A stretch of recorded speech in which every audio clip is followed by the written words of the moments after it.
Bonjour à tous, je me présente, je m'appelle Florent, travaille au sein du cabinet Pépite de Nice.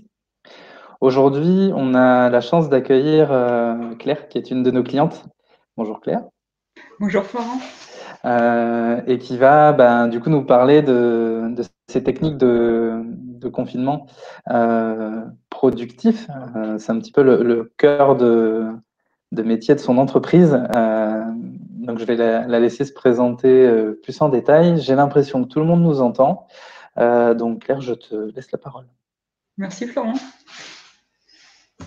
Oui, bonjour à tous, je suis Claire Escala, je suis optimisatrice de temps. Donc en fait, j'aide les entrepreneurs à mieux gérer leur temps pour être plus rentables et puis aussi avoir plus de temps libre quand ils ont qu'ils aimeraient bien avoir et où justement c'est pas facile parfois de combiner l'entreprise et puis le temps perso. Donc, je vous ai préparé aujourd'hui une petite présentation sur les bases de la gestion efficace du temps. Et j'ai intitulé cette présentation Confinement productif, saisir les opportunités dans la crise. Si on peut passer en plein écran. Merci Florent. Bien. Alors, donc, en fait, le but de cette présentation, c'est pour vous, entrepreneurs, chefs d'entreprise, freelance, indépendants. Donc, il y a deux parties dans cette formation. La première partie, c'est si vous êtes débutant et que vous arrivez pas si bien que ça à gérer votre temps, à vous organiser. Je vais vous donner en fait des outils efficaces pour reprendre le contrôle sur votre temps et focaliser en fait votre temps sur des activités à forte valeur ajoutée. Si vous êtes expérimenté, moi ça fait plusieurs années que je fais de la gestion efficace du temps, donc je vous donnerai quelques clés et quelques techniques pour améliorer encore plus votre efficacité et votre rentabilité.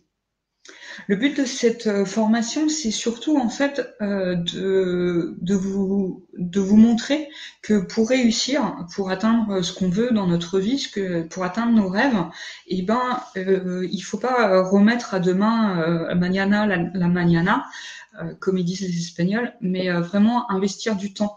Et c'est quand vous allez investir du temps pour construire votre vie de rêve, avec la balance que vous souhaitez entre votre vie perso et votre vie pro, que vous allez vraiment pouvoir l'atteindre. Et que pour ça, en fait, il faut pas forcément tout ce que vous vous engagez à faire dans la vie n'apporte pas forcément toujours les mêmes résultats.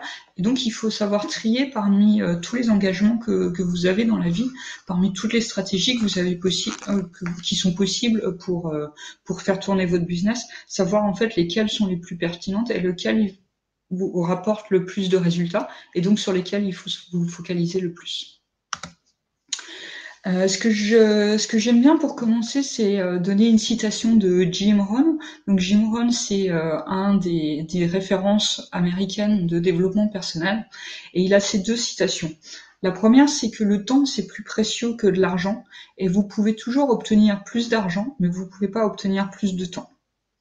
Et la deuxième, c'est que le temps, c'est le secret le mieux gardé des riches. Et donc avec une utilisation efficace de votre temps, vous pouvez vraiment atteindre vos objectifs les plus chers. Les trois piliers qu'on va voir aujourd'hui, c'est le premier pilier, c'est le fait que si vous connaissez la loi de Pareto du 80-20, je vous expliquerai ça plus en détail après, mais c'est se dire qu'en fait, toutes les activités que vous faites dans la journée, elles ne rapportent pas les mêmes résultats, et donc il faut arriver à identifier ces activités qui vous apportent du bonheur, ces activités qui ne vous apportent pas de bonheur, et trouver une façon de les organiser et de se focaliser sur vraiment ce qui vous rend heureux, ce qui vous fait progresser, ce qui vous fait avancer dans votre business. Ensuite, le deuxième pilier qui est important pour une gestion efficace du temps, c'est d'être maître de son emploi du temps en utilisant des méthodes qui fonctionnent, en ayant des indicateurs qui vous permettent de savoir en fait si vous avancez dans la bonne direction.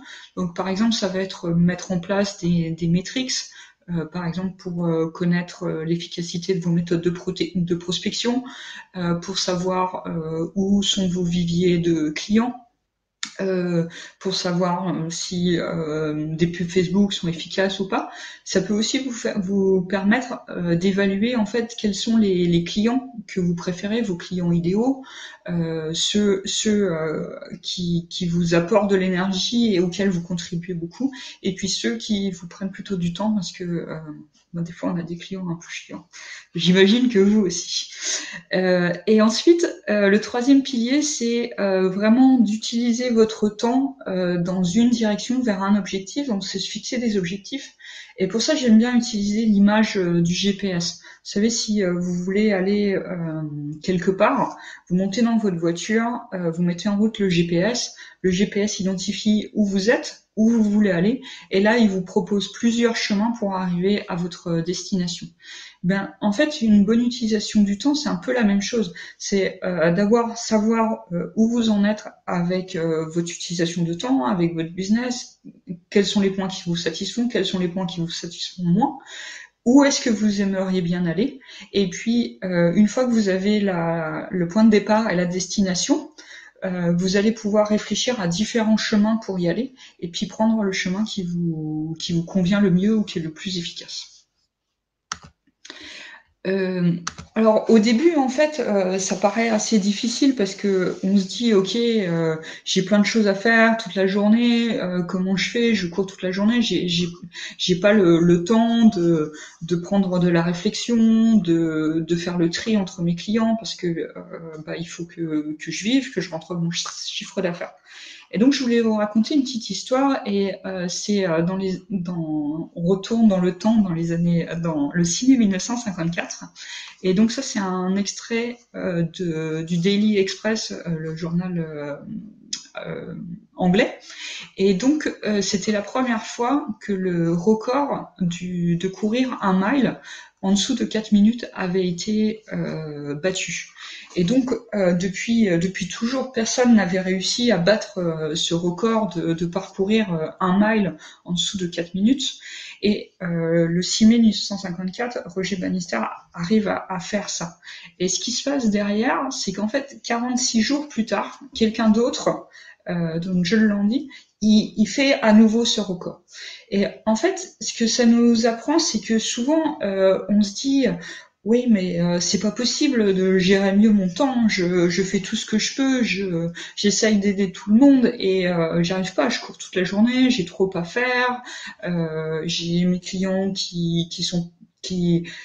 desquels il faut que je m'occupe et tout ça.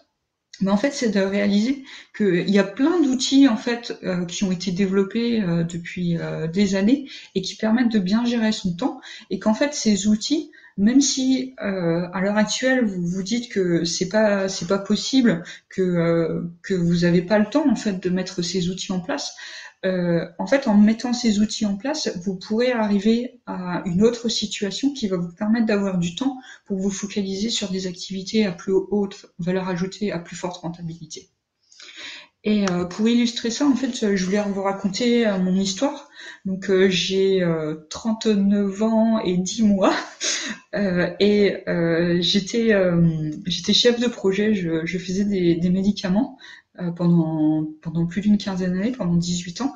J'étais une bonne employée, je prenais toujours en charge des nouveaux projets. J'avais le désir en fait d'avoir une reconnaissance, d'être reconnue par mes chefs, d'être promue vers un poste plus haut, d'avoir mon salaire augmenté. Et je travaillais régulièrement le week-end. En fait, je sacrifiais beaucoup de mon temps libre pour satisfaire les attentes et les demandes de mon employeur, de mes collègues, de mes clients, etc., etc. Et en fait, ça marchait bien. J'avais beaucoup de succès, ça se passait bien, mes projets tournaient bien, mais j'étais malheureuse parce que en fait, je recevais seulement des félicitations Et je me disais, ok, un jour, je serai plus obligée de faire ça, je pourrais faire autre chose et je pourrais enfin profiter de mon temps et utiliser mon temps comme je voulais, comme je veux. Et tout ça, ça a été jusqu'en 2014. Et en 2014, j'ai eu un déclic. J'ai fait des immersions en développement personnel. J'ai lu le livre Priorité aux priorités de Stéphane Covey que je vous conseille. Et dans ce livre, il y avait une métaphore, la métaphore du jardinier. Qu'en fait, Stéphane Covey, dans son livre, il explique que dans notre vie, c'est comme si on était le jardinier de notre jardin.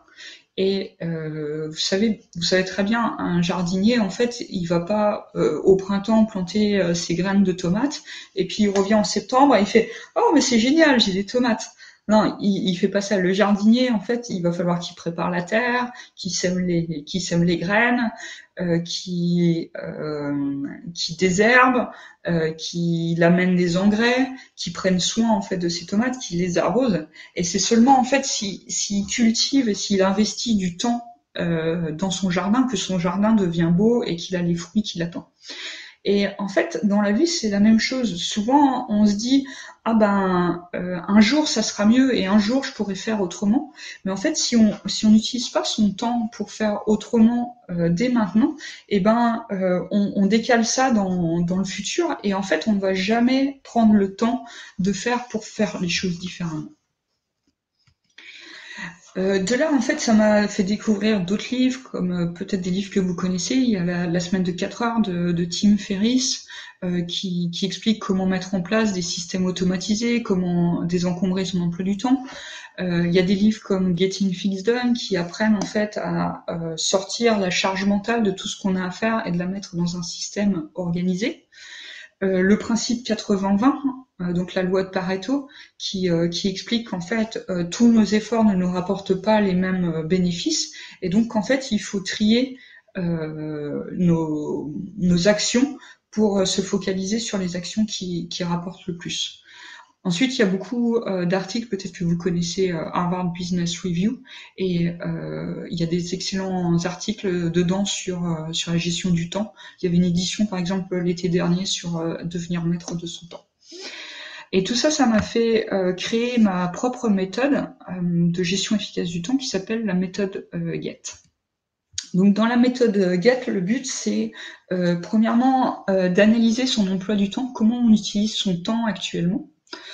Le deuxième, c'est d'avoir en fait un objectif clair par rapport à où on veut venir. Donc ça peut être un objectif clair en tant que chiffre d'affaires, nombre de clients, temps passé sur son projet pro, temps passé sur son projet perso.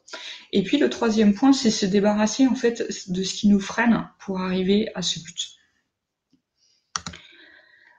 Et tout ça, c'est vraiment important parce que le temps, c'est une ressource non renouvelable. Chaque minute qui passe, elle ne reviendra jamais. On dit souvent que, en fait, dans la vie, on a à peu près 1000 mois. Si on vit, je crois, jusqu'à 80 ans, ça fait 1000 mois. Et qu'en fait, tous les mois, le compte à rebours descend. Donc, c'est essentiel qu'on utilise ce temps et qu'on utilise ces mois pour avancer dans la bonne direction. Et puis surtout, pour éviter le stress et le burn-out où des fois, on en a plein la tête et on court toute la journée. Alors, le premier outil indispensable pour mieux utiliser son temps, c'est déjà de faire un état des lieux. Parce que si vous ne savez pas en fait comment vous utilisez votre temps à l'heure actuelle, c'est difficile en fait de quantifier, de mettre en place des changements et de savoir comment ces changements impactent votre gestion du temps, votre bien-être, votre chiffre d'affaires, votre prospection, etc., etc. Donc au début, ça prend un petit peu du temps, mais c'est un état des lieux que vous pouvez faire sur 1 ou 2 semaines, et ça va vous permettre de cartographier votre emploi du temps. Donc par exemple, je vous ai donné l'exemple de mon modèle pour faire cet état des lieux. Donc si vous le voulez, vous pouvez m'envoyer un email et puis je vous enverrai le tableau. qu'en fait, c'est de se dire, ok, par rapport à ma journée, donc le réveil sonne, je m'habille, je me lève, je déjeune, je regarde mes emails, j'ai mon premier rendez-vous. Enfin, ce qui est important, c'est de vraiment être assez précis sur comment vous utilisez chaque minute en fait de votre journée. Donc, si vous faites ça sur une semaine, par exemple, peut-être un petit peu plus longtemps là avec le confinement parce que nos emplois du temps sont chamboulés, mais d'identifier en général comment vous utilisez le temps, combien de temps vous passez à travailler, combien de temps vous passez à prospecter, combien de temps vous passez à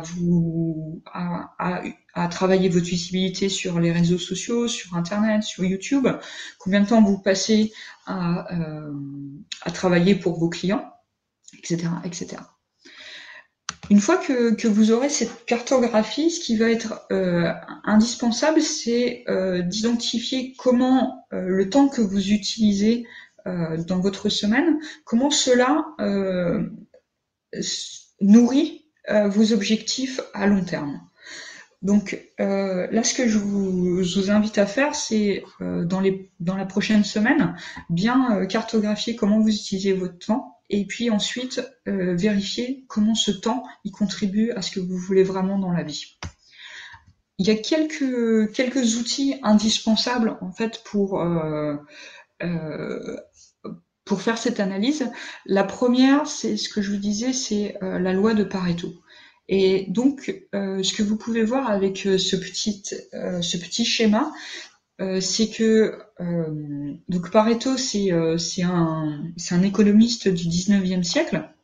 Et puis, il regardait en fait la répartition de la richesse en Italie. Il était italien. Donc, il fait ses petites statistiques, ses petites calculs et tout ça. Et puis, il se rend compte que 80% de la richesse de l'Italie à l'époque est détenue par 20% des gens. Et donc, à l'inverse, en fait, 80% des gens ne détiennent que 20% de la richesse d'Italie. Puis, il a été intrigué, donc il a regardé en France, en Angleterre, aux États-Unis comment ça se passait. Et en fait, il a vu que ce schéma était répétitif, que dans tous les pays qu'il avait étudiés, il y avait une non-linéarité entre le nombre de personnes qui détenaient quelle richesse. Sa loi, elle est un petit peu restée là. Et puis, au début du XXe siècle, il y a eu tout un mouvement qui s'appelle le mouvement de qualité totale, qui a surtout été pris par l'industrie automobile, et en particulier par les Japonais, et en particulier par Toyota. Et donc Toyota, ils ont analysé parce que à cette époque, en fait, ils avaient beaucoup de plaintes clients, et donc ils ont analysé en fait d'où venaient ces plaintes clients. Et ils se sont aperçus, en fait, en faisant cette étude, que 80% des plaintes, à peu près, c'était dû à 20% des mauvaises fabrications en fait qu'ils avaient. Et donc, en travaillant sur ces 20% de défaillances techniques, ils arrivaient en fait à réduire de 80% le nombre de plaintes. Puis ils ont été plus loin, ils ont travaillé aussi sur le temps que les gens passaient pour les réparations, pour le montage. Et donc ils se sont aperçus par exemple que les ouvriers, ils utilisaient par exemple que 20% des outils qu'ils avaient à leur disposition. Donc en fait, ils leur ont fait des espaces de travail où ces outils qu'ils utilisaient 80% du temps, ils étaient disponibles très rapidement. Donc il y avait quelques outils, vous savez, dans le bloc de travail, des outils très accessibles autour d'eux. Et donc comme ça, ils ont pu augmenter la productivité en fait de la ligne de production de leur voiture. Et au fur et à mesure du XXe siècle, en fait, cette loi de Pareto, la loi du 80-20, empiriquement, il a été montré que elle s'appliquait à énormément de domaines, à presque tous les domaines. Et donc, l'application actuelle de la loi de Pareto, c'est de dire que bah oui, il y a souvent dans la journée, il y a 20% du temps dans une journée où on est heureux, on fait un truc qui nous plaît, et puis 80% où on va se prendre la tête à faire des trucs qu'on n'a pas envie de faire. Pardon. Donc pareil, vous allez avoir, par exemple, si vous regardez un libraire, il va s'apercevoir en fait que seulement 20% de ses clients sont des bons clients et lui rapportent son chiffre d'affaires. Et puis, il va aussi s'apercevoir que dans son stock de livres, en fait, il y a que 20% des livres qui sont vraiment vendus. Le reste ne sert pas à grand-chose. Ça paraît simple comme ça à appliquer la loi de Pareto. Enfin, déjà, ça paraît perturbant parce qu'on se dit, ok, ça c'est une belle loi et sûrement dans mon domaine ça marche pas. Donc je vous invite en fait à regarder par rapport à vos clients, par rapport au temps que vous passez sur les clients, à vos clients qui se plaignent, vos clients que vous aimez bien et tout ça, et vous allez voir que c'est pas toujours 80-20, c'est pas toujours 20% des clients qui rapportent 80% du chiffre d'affaires, mais souvent en fait c'est non linéaire et vos efforts ne sont pas proportionnels aux résultats. Après, avec la loi de Pareto, la chose qui est difficile, c'est de savoir comment l'appliquer. Par exemple, ce libraire, est-ce que pour augmenter son chiffre d'affaires, il va se concentrer sur les 20% de clients qui lui rapportent des affaires et il va pas s'occuper des 80 autres pourcents, ou est-ce qu'il va se débarrasser des 80% de livres, de stock qui lui rapportent rien? Et c'est pas si évident que ça à appliquer la loi de Pareto, mais gardez ça en tête que si par exemple votre objectif c'est d'augmenter votre chiffre d'affaires, la meilleure façon c'est peut-être de se concentrer sur les 20% de vos clients qui vous rapportent déjà beaucoup et d'améliorer en fait la prestation que vous leur délivrez et d'aller chercher des clients qui leur ressemblent.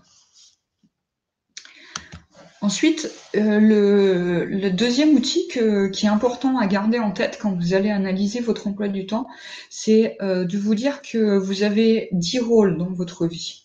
Donc vous avez votre rôle de partenaire, vous avez votre rôle de famille, donc de parents ou d'enfants. Vous avez votre rôle d'être en bonne santé, de faire tout ce qui est en votre pouvoir pour être en bonne santé, pour bien manger, bien dormir, faire vos activités physiques. Vous avez aussi votre rôle de spiritualité, donc là, il n'y a pas besoin de rentrer dans des grandes choses, mais juste prendre un petit peu de temps pour méditer, ça permet souvent de lâcher prise et d'être plus efficace. Ensuite, vous avez votre vie sociale, les gens que vous rencontrez. Vous avez aussi vos responsabilités sur vos finances, sur votre développement personnel. Ça, c'est hyper important parce que en tant qu'entrepreneur, le chiffre d'affaires de votre entreprise va être souvent corrélé à votre développement personnel. Donc, faire un travail pour changer vos croyances, identifier vos émotions, c'est hyper important pour faire grandir votre chiffre d'affaires. Ensuite, vous avez votre rôle sur votre style de vie, où est-ce que vous habitez, comment est agencée votre maison, etc. Et puis votre rôle de professionnel, de chef d'entreprise. Donc, en fait, dans toutes les activités que vous faites toute la journée, elles rentrent dans une de ces catégories-là, au moins. Et parfois, elles rentrent dans plusieurs catégories. Par exemple, vous pouvez combiner, je sais pas, par exemple dans votre style de vie et la santé, c'est au lieu de prendre la voiture le matin, c'est peut-être pas un bon exemple la voiture avec le confinement, mais disons que au lieu de prendre la voiture pour aller faire vos courses, prendre le vélo et comme ça, vous utilisez le temps que vous avez besoin d'utiliser pour aller faire des courses, vous les utilisez pour faire votre activité physique. Donc, si vous voulez un bon outil en fait de gestion efficace du temps, c'est de pouvoir combiner des activités qui vous permettent de faire avancer vos différents rôles en même temps. Le troisième outil que je voulais vous partager, qui est hyper important quand vous allez faire l'analyse de l'état des lieux de votre emploi du temps, c'est la matrice d'Eisenhower avec ce qui est urgent, pas urgent, important, pas important. Donc, en général, vous allez être dans la situation qui est à gauche, où donc vous allez passer beaucoup de temps dans ce qui est urgent et pas important. C'est-à-dire qu'en fait, en tant qu'être humain, on a une addiction à l'urgence. C'est de plus en plus vrai au XXIe siècle parce que on est hyper connecté. Donc, par exemple, vous allez être en train de travailler et là votre téléphone sonne et donc vous allez prendre l'appel et ça va vous couper en fait du flow dans lequel vous étiez sur votre activité. Dans ces choses urgentes, il y a aussi celles qui sont importantes pour vous, et pas importantes pour vous. Donc, par exemple, un client, il va peut-être vous presser pour avoir quelque chose, alors que vous, en fait, ça va pas vous apporter grand-chose. Donc, cette chose, elle va être importante pour lui, mais elle va pas être importante pour vous. Et dans cette analyse, c'est un petit peu égoïste des fois, mais vraiment de penser à vous en premier, qu'est-ce qui est important pour vous et qu'est-ce qui est pas important pour vous, qui est juste important pour les autres. Et essayez de diminuer en fait cette portion de choses que vous faites pour les autres. Ensuite, il y a ce qui est pas urgent. Et ce qui est important. Par exemple, quelque chose qui est pas urgent, c'est de planifier en fait chaque semaine ce que vous allez faire dans la semaine. C'est pas urgent en fait de planifier votre semaine si vous n'avez pas l'habitude de le faire. Mais par contre, c'est hyper important parce que ça va vous permettre d'atteindre vos objectifs, de faire quelque chose. Par exemple, si vous avez identifié que vous travaillez trop et que vous faites pas assez d'activité physique, bah, le fait de se dire, ok, cette semaine, il faut. En plus, là, on est en confinement, il y a plein de cours en ligne, de yoga ou de fitness, de se dire, bon, ben, là, cette semaine, je vais me trouver un prof qui va me faire de mon activité physique. Et puis, comme ça, enfin, moi, par exemple, là, en ce moment, je fais mes cours de yoga à la maison. Et je gagne beaucoup de temps avec ça parce que bah, mon prof vient à la maison par webinaire pour me faire mon cours. Donc, il y a des choses comme ça qui sont pas urgentes et donc qu'on va remettre à demain, mais en fait qui sont importants pour le long terme. Ensuite, dans le quatrième carré, vous avez ce qui est pas urgent et pas important. Et ça, par exemple, ça peut être passer des heures sur Facebook ou regarder la télé, des choses de divertissement et tout ça. Et donc, ces choses-là qui vous divertissent pas forcément au final, qui vous amènent pas vers vos objectifs, eh ben, elles prennent un petit peu de temps et c'est bien de réfléchir à comment vous pouvez utiliser ce temps différemment. Par exemple, au lieu de regarder la télé, les pubs ou le journal de 20 heures, ben, vous mettre une bonne vidéo sur le développement personnel ou sur la prospection sur les réseaux sociaux, des choses comme ça.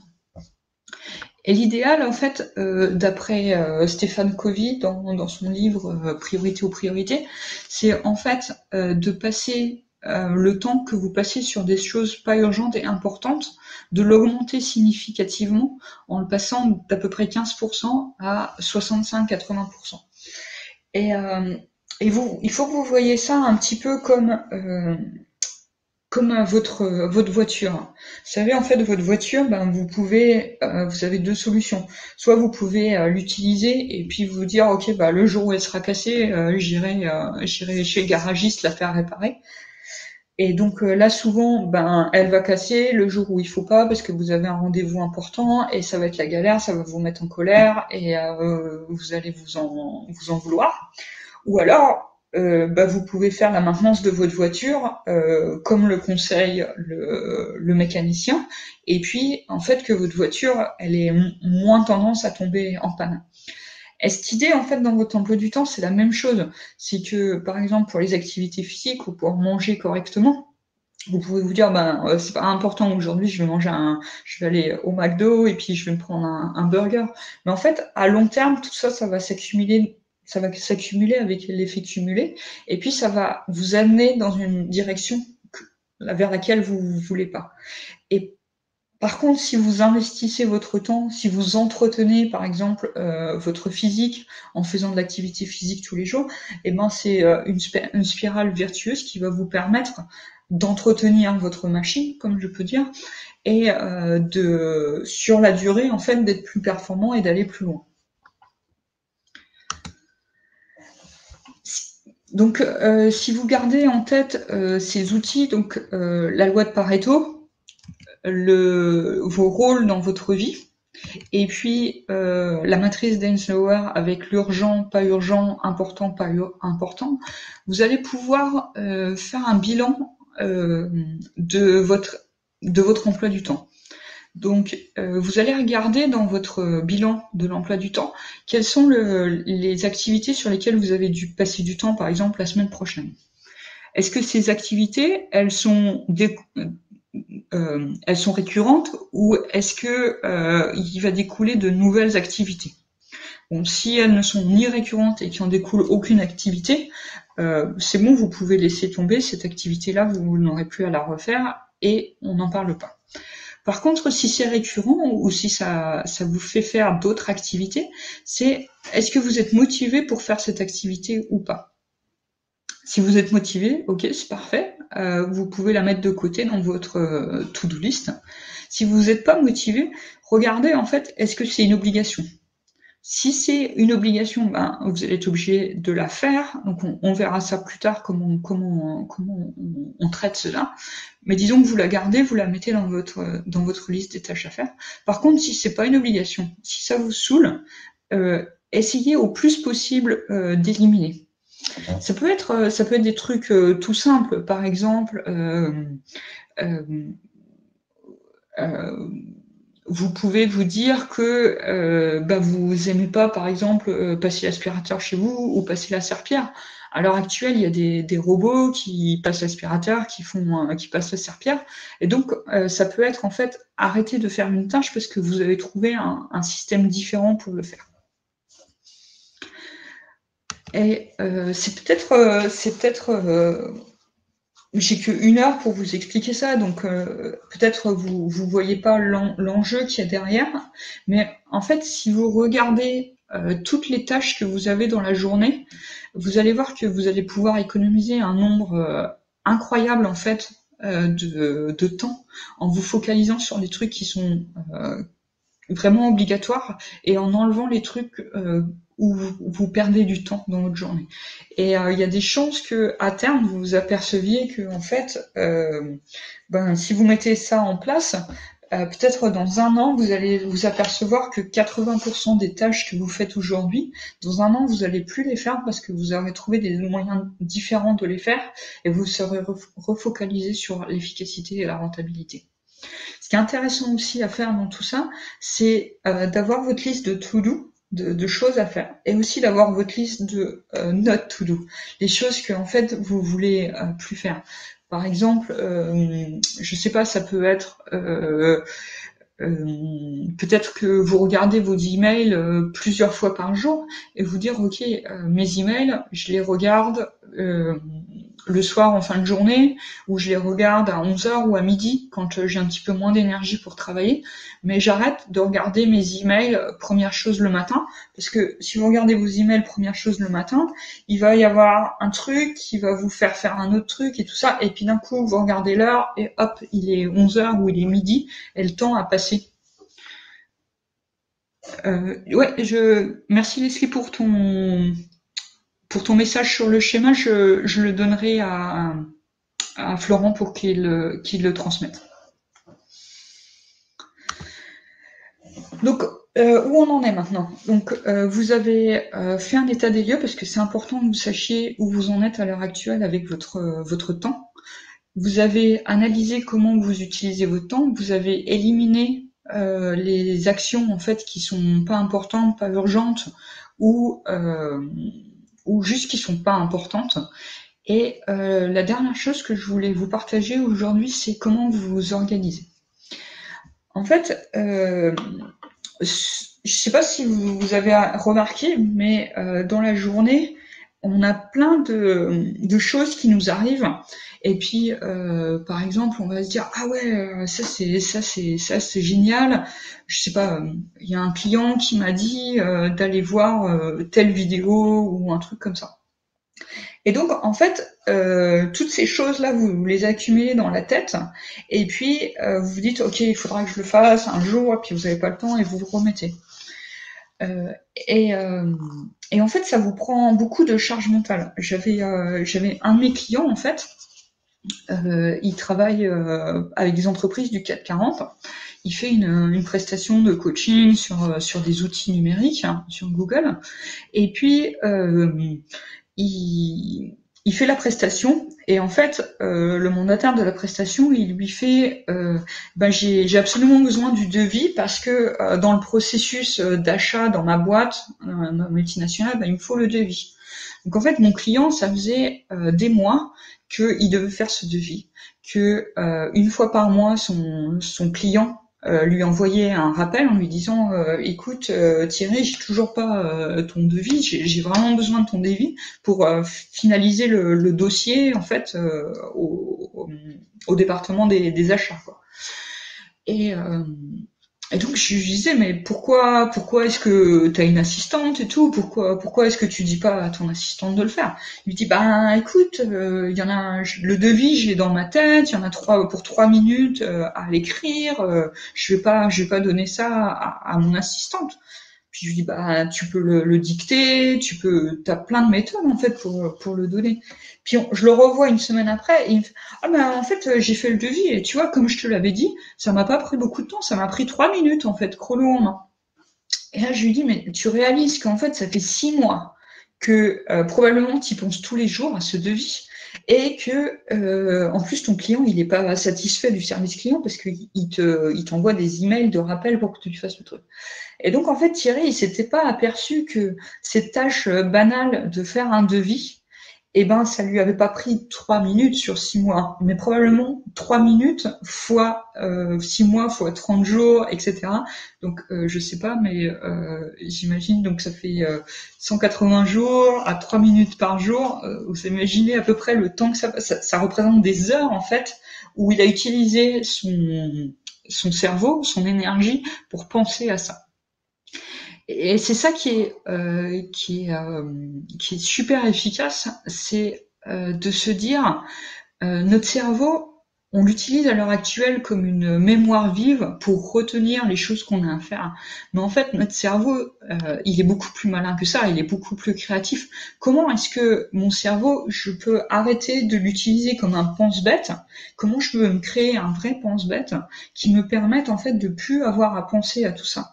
Quand je vais faire des courses, de pas sortir du supermarché et de me dire merde j'ai oublié le beurre, il faut que je retourne faire des courses, il faut que je refasse la queue à la caisse et hop j'ai perdu une demi-heure.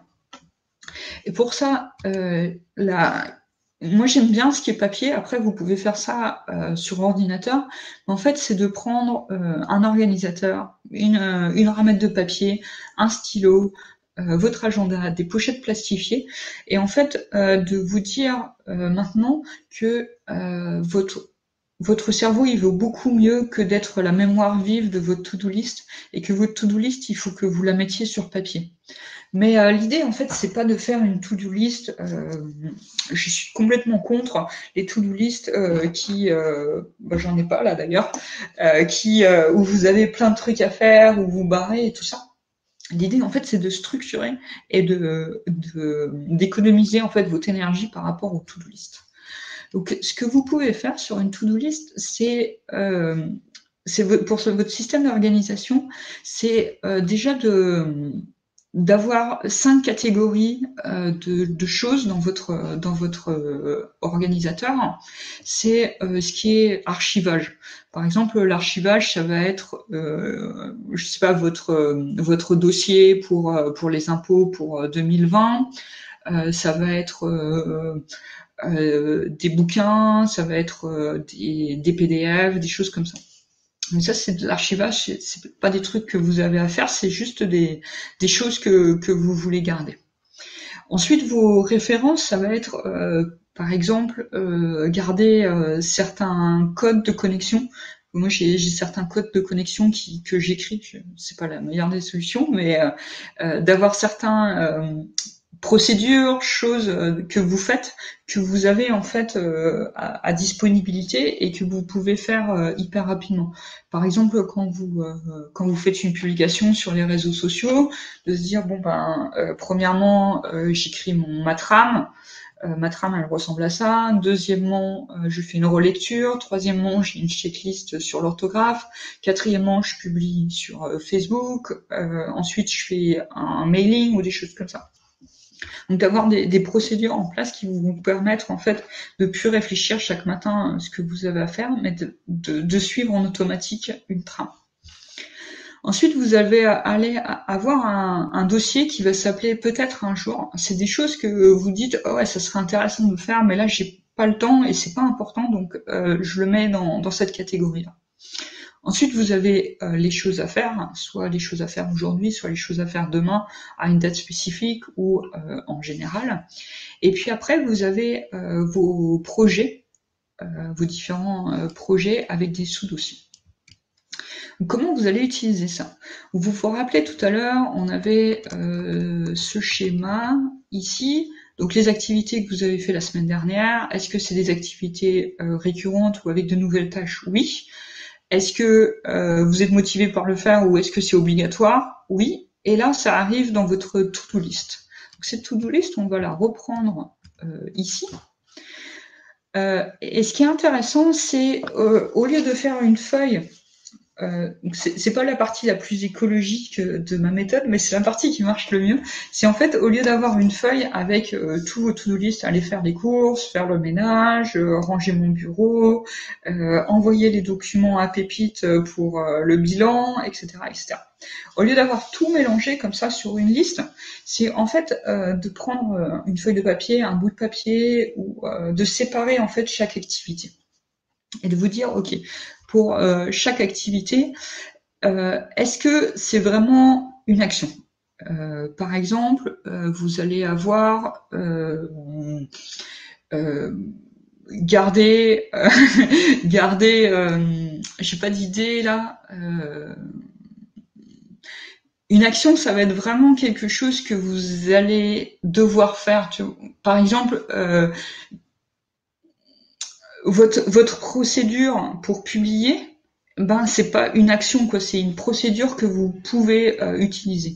Donc au lieu de la garder de garder en tête en fait les étapes de votre procédure, ça va être plutôt de la mettre dans votre dossier de référence.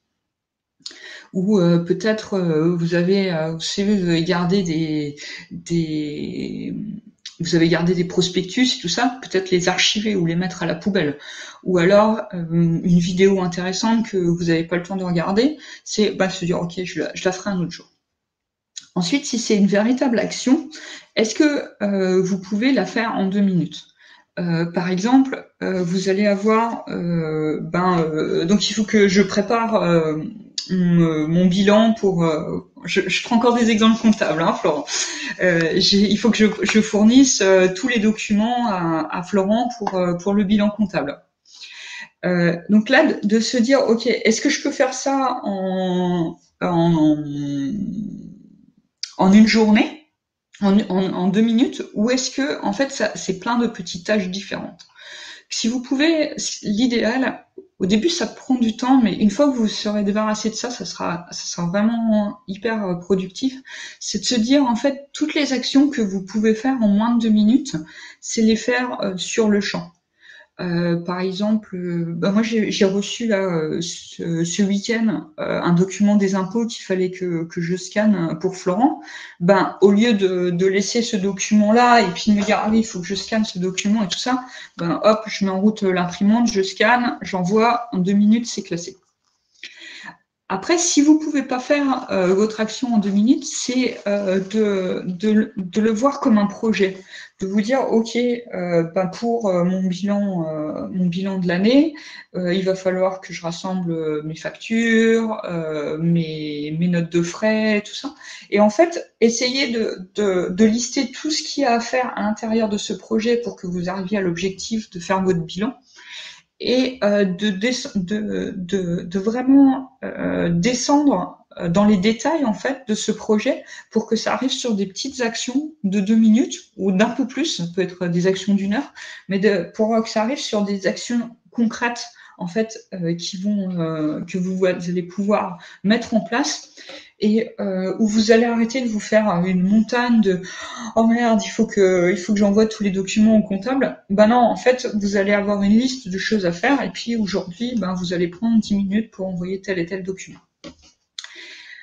Et ce qui est important, c'est que en fait, à chaque fois, surtout au début et après pour entretenir ce système, c'est à chaque fois que vous avez de nouvelles tâches, c'est les mettre de revenir de ce processus et de refaire à chaque fois ce tri pour savoir comment vous pouvez mettre en place vos actions pour arrêter de procrastiner, pour être hyper efficace et puis pour obtenir des résultats. Donc, pendant cette présentation, je vous ai montré rapidement les techniques pour avoir une bonne gestion efficace du temps. Donc, comprendre votre situation, avoir des... Merci Florent pour le commentaire sur les trucs automatiques et tout ça. C'est vrai que c'est pour ça que je suis cliente.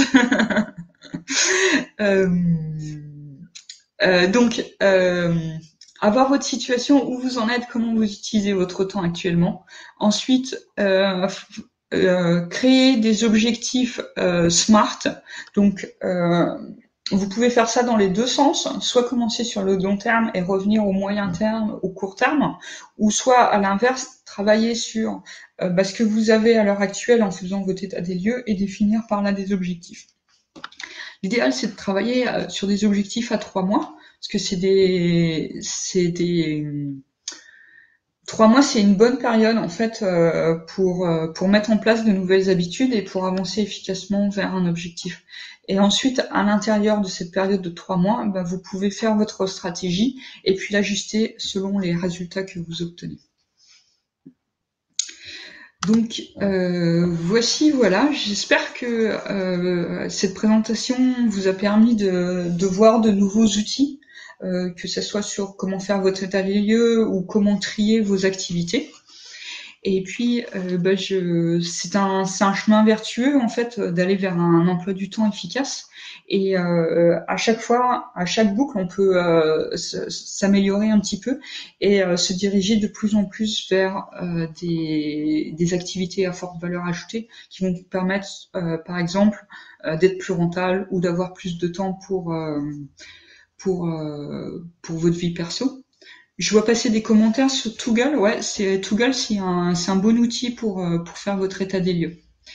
Ce que je voulais vous dire pour terminer cette présentation, c'est que si vous voulez aller plus loin sur l'analyse de votre situation, de vos objectifs, comment vous pouvez implémenter la méthode GET, gestion efficace du temps dans votre quotidien, j'ai une offre spéciale confinement à l'heure actuelle et donc je vous offre 4 séances de coaching gratuites et sans engagement où on va faire le bilan en fait de vos activités, on va définir vos objectifs et puis mettre en place des outils efficaces pour atteindre vos objectifs. Je vous mets le lien dans les commentaires. Hop. Donc, je vous invite vraiment à prendre cette opportunité. C'est ma petite contribution en fait au confinement pour que on sorte tous grandis et plus productifs du confinement. Je vois l'email sur Trello, c'est aussi super bien pour gérer les tâches. L'idée en fait pour rebondir aussi sur le commentaire de Céline juste en dessous, c'est l'idée en fait, c'est de concentrer tout dans un système qui permet d'avoir une vue globale en fait de tout ce que vous avez à faire. Donc moi je préfère le papier. Après, si vous êtes plus geek, si vous avez plus de facilité, une application comme Trello, en fait, pour gérer votre système d'organisation, c'est super efficace. Le but, c'est surtout que vous utilisiez plus votre cerveau pour faire de la mémoire vive et que un morceau de papier ou une appli, c'est encore mieux que votre cerveau pour retenir les tâches que vous avez à faire. Je ne sais pas si vous avez des questions. Je pense que j'ai répondu à peu près à toutes les questions comme elles arrivaient. Si vous avez des questions supplémentaires, on a encore un tout petit peu de temps, donc n'hésitez pas.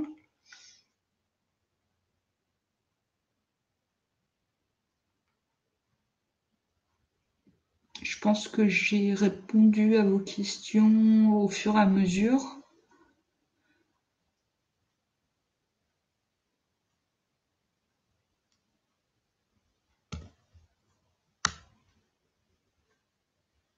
Pour revenir sur la question de Céline, hein, sur les différents supports sur lesquels on doit jongler, ce qu'il faut se dire aussi, c'est que souvent, on passe beaucoup de temps à gérer des choses qui sont pas vraiment des actions et que, en fait, parfois, pendant que vous allez faire cet état des lieux, c'est aussi désencombrer votre bureau, désencombrer le physique autour de vous en même temps que désencombrer votre votre esprit. Et si vous faites cet exercice vraiment bien, vous allez vous apercevoir que il y a beaucoup de choses dans votre to-do list qui vont disparaître parce que vous allez vous rendre compte qu'en fait elles sont pas si importantes que ça, ou alors que c'est des choses à archiver, des choses à lâcher, à mettre de côté. Donc au début, ça peut être un peu compliqué, mais au bout d'un moment, les choses à faire, ça diminue et il y en a moins et c'est beaucoup plus facile à gérer. Ouais, mes séances de coaching, c'est pour les entrepreneurs parce que on discute vraiment d'objectifs, d'objectifs de chiffre d'affaires, de prospection, comment utiliser le marketing en ligne. Mais j'ai des associés qui travaillent aussi, par exemple, j'ai une associée qui travaille sur l'organisation des moments à la maison. Donc elle a toutes des techniques pour plier le linge, pour apprendre l'autonomie aux gamins et des choses comme ça. Donc voilà. Et si tu es en réorientation professionnelle et que tu as envie de devenir entrepreneur, je pense que mes sessions de coaching peuvent t'aider à te mettre sur les bonnes rails rapidement. De rien. Non, je ne m'occupe pas des salariés. Non, je m'occupe pas des salariés, je m'occupe que des entrepreneurs. Et le type de coaching, en fait, c'est des coachings personnalisés qui se font par téléphone en cette période de confinement, où on va vraiment au début, dans la première séance, regarder quels sont vos objectifs et puis avancer vers vos objectifs, regardez en fait les stratégies qui sont déjà en place et qui marchent, et puis identifier d'autres stratégies à tester en parallèle. Il n'y a pas forcément besoin d'avoir fait l'état des lieux avant de venir au coaching, parce que c'est quelque chose qu'on va faire justement ensemble aussi en partie.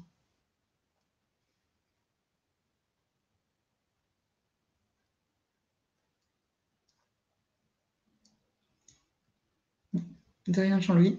Ou Stevie, je sais pas. Ben voilà. Est-ce qu'il y a encore... Je comprends... Euh, c'est, je comprends pas ta remarque, David, sur... en tout, en tout cas, oui, c'est un coaching hyper personnalisé et ça va vraiment dépendre de chacun. J'aide par exemple une de mes coachées, elle est coach, business coach. Une de mes coachées, elle travaille dans elle vend des huiles essentielles. J'ai aussi un client qui est coach sportif. J'ai un client qui est prof de yoga. Donc là, on met en place son système pour que ça soit automatisé et qu'il perde pas son chiffre d'affaires pendant le confinement. Et il y a un petit peu de développement personnel dans mon accompagnement parce que en fait, comme je vous le disais, le développement d'une entreprise, d'un solo entrepreneur, il est souvent corrélé au développement personnel du créateur d'entreprise. Donc il y a du développement personnel, plutôt du mindset, comme par exemple la relation avec l'argent, la relation avec le travail, le travail sur les émotions, des choses comme ça. Ça, c'est souvent un des ingrédients indispensables de mon accompagnement. Et puis après, il y a plutôt de la stratégie, plutôt de l'entrepreneuriat, avec créer des offres irrésistibles pour ses clients, marketer ses offres, ses produits, ou aller prospecter. Et puis ensuite négocier en fait avec le client pour vendre ses prestations souvent.